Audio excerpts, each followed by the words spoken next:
नमस्कार किसान भाइयों, आपके अपने व्हीकल गुरु यूट्यूब चैनल में स्वागत है।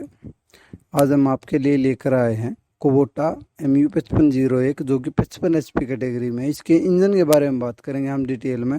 55 HP कैटेगरी में इससे डिफरेंट जो कंपनी है उनमें ये चीज़ नहीं आती।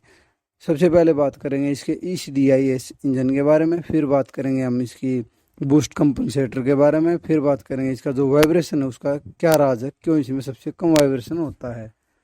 उसके बाद में हम बात करेंगे इसकी जो ट्रैक्टर अगर हवा ले जाता है उसके बारे में कि हवा कैसे जल्दी से जल्दी निकाली जाए ताकि किसान का समय बच सके। और फिर आपका इसके बारे में क्या राय है वो ज़रूर दें आप, और वीडियो को लाइक ज़रूर करें अगर पसंद आए तो, और चैनल को ज़रूर सब्सक्राइब कर लें। अगर आप इस ट्रैक्टर की डिटेल में जो इंजन है इसकी डिटेल में जो फीचर हैं वो बताओगे भाई साहब, क्या क्या इसके अंदर है और 55 HP कैटेगरी जो ट्रैक्टर है उनसे अलग दिया गया है। तो नमस्कार जी भाई साहब, बताओ जी। सबसे पहले अगर हम बात करें तो इंडिया में जितने भी इंजन आते हैं वो DI इंजन है। ठीक है, आपने देखा होगा टैफे हाँ, में बिल्कुल, DI, DI सोनालिका DI, हाँ, अपने न्यूलैंड वगैरह सब में जितने भी XYZ कोई भी कंपनी है सभी में DI इंजन आता है। DI engine. कुबोटा पहली बार ऐसी पहली कंपनी है जिसने विश्व में ECDIS इंजन बनाया था,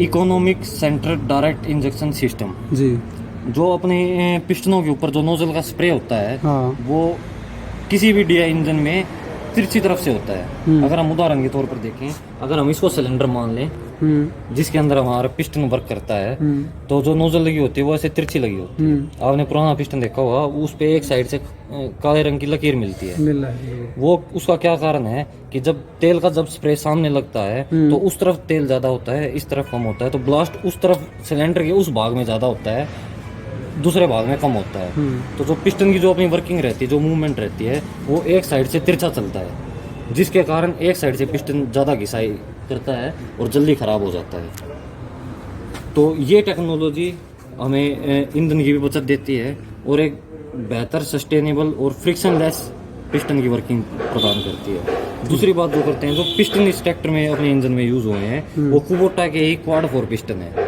अच्छा, उनकी खासियत क्या है, वो बहुत ही नैरो साइज पिस्टन है जो फ्रिक्शन को, घर्षण को कम से कम करते हैं और ट्रैक्टर की लाइफ और इंजन की लाइफ ज़्यादा मिलती है और अच्छी परफॉर्मेंस दे पाते हैं। दूसरी अगर इंजन की खासियत की बात करें, पंप की खासियत की बात करें, तो कुबोटा ट्रैक्टर का पंप इसके ब्लॉक के साथ अटैच दिया हुआ है। अगर हम देसी भाषा में समझते हैं तो जो बोलते हैं कि पंप की सेटिंग टाइमिंग नहीं बैठी, अच्छा जी, टाइमिंग की जो टाइमिंग सेटिंग बिगड़ जाती है, इस पंप में कभी भी वो दिक्कत नहीं आएगी।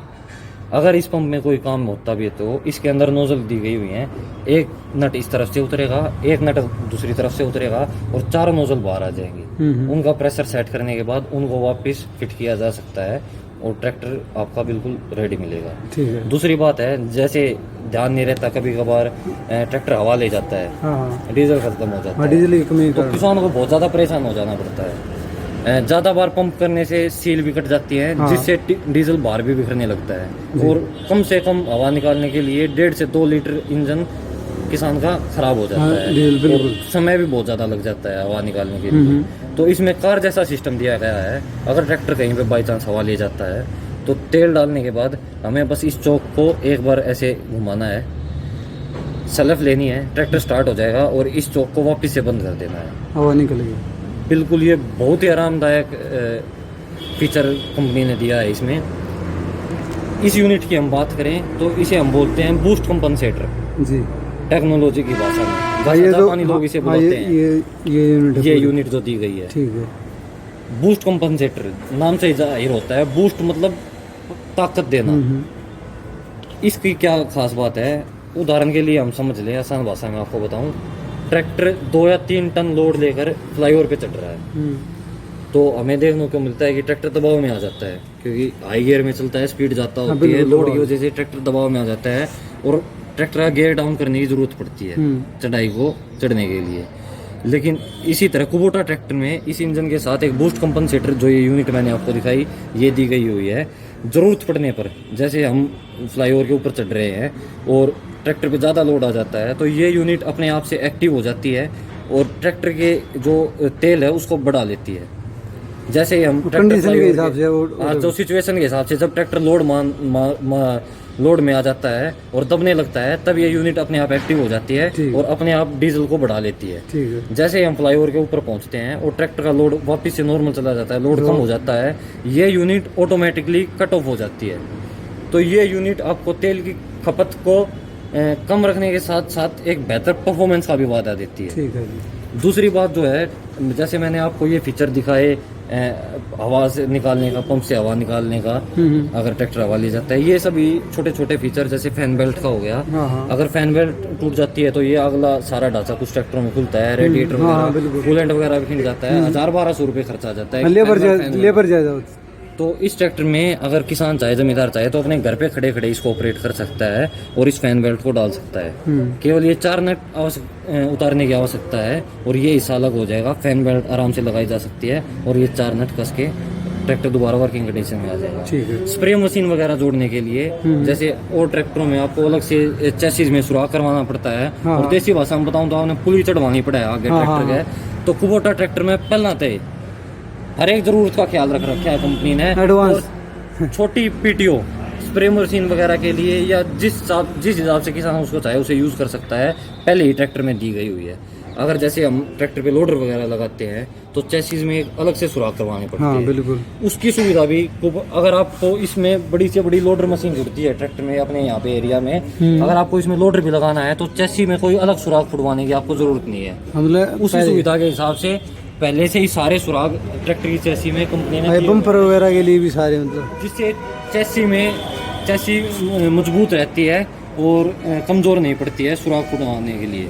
ठीक है। और एक और बात आप ये बताएं कि जो इसकी वाइब्रेशन है वो बिल्कुल सबसे कम क्यों है, क्या इसका कारण ये बताएं। इसमें एक चीज़ लगी हुई है जिसको हम बुलाते हैं बैलेंसर शाफ्ट। जी।